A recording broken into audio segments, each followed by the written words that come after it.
la forme de roman feuilleton où l'on imagine constamment le lecteur cheminer avec soi, on le quitte et on le reprend, tout ça, est quelque chose qui me fascine depuis que je suis enfant. Et ce qui m'a bien plu dans cette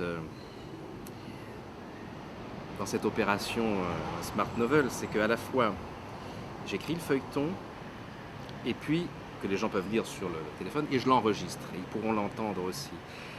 Et quand j'étais dans le cours de récréation, j'avais 7-8 ans. Je grandissais à Nice avec une tête de Belge et je supportais pas le soleil. Je n'étais pas couleur locale, donc évidemment, ça arrive assez souvent. Les autres se foutaient de moi, se mettaient à plusieurs pour essayer de me cogner. Et je me défendais comme je pouvais, mais seul contre 10, bon voilà, on connaît l'issue.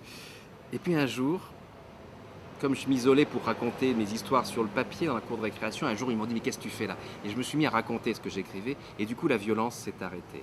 Et à partir de là, tous les jours je faisais un feuilleton dans la cour de récréation et, et on venait et les élèves venaient faire du cercle autour de moi. Et j'étais voilà comme les vieux conteurs africains, et je reprenais le pouvoir à travers l'imaginaire. Et quand sonnait la cloche de la cour de récréation, alors là, je me levais, puis c'était fini. Et j'avais deux manières de conclure. Je disais ou bien à suivre, ou bien la suite au prochain numéro, qui était la formule classique des feuilletons. Quand je disais à suivre, ensuite, pendant qu'on se mettait en rang pour regagner les salles de classe, ils pouvaient m'interroger en disant mais qu'est-ce qui lui arrive à un tel, qu'est-ce qui va se passer? Là, je pouvais donner deux, trois pistes. En revanche, quand je disais la suite au prochain numéro, c'est-à-dire que je ne savais pas du tout ce qui allait se passer le lendemain, alors là, ils ne pouvaient rien me tirer, même sous la torture, puisqu'ils avaient essayé la torture, ils n'auraient pas eu d'épisode le lendemain.